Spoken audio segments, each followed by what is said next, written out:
Salam değerli izleyiciler, çok vacib bir məlumatı diqqətinizə çatdırıram. Telefonunuzu ictimai yerlərdə şarja, yəni zaryadkaya qoyursunuzsa, pullarınız uğurlana bilər. Çox təcili bir açıqlamada, ancaq xəbəri təfərrüatına keçməzdən öncə burada üstə gəl işarəsi görürsünüzsə bir dəfə üzərinə vura bilərsiniz. Değerli izleyiciler, deməli ictimai yerlərdə telefonun şarj edilməsi təhlükəli ola bilər.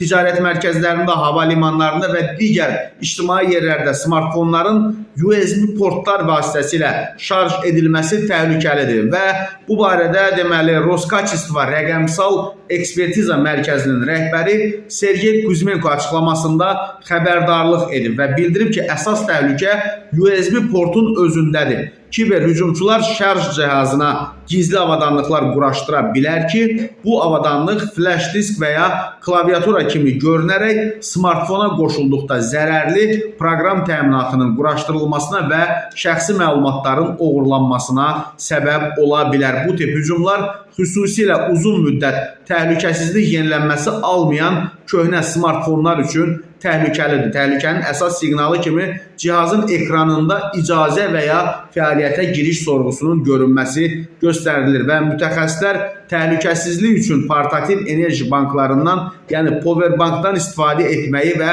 proqram təminatını yeniləməyin vacibliyini tövsiyə edir. Yəni ictimai USB portlar rahat olsa da kiber hücum riskini artırır. Telefonu şarj edərkən şəxsi vasitələrdən istifadə etmək isə daha təhlükəsiz hesab edilir.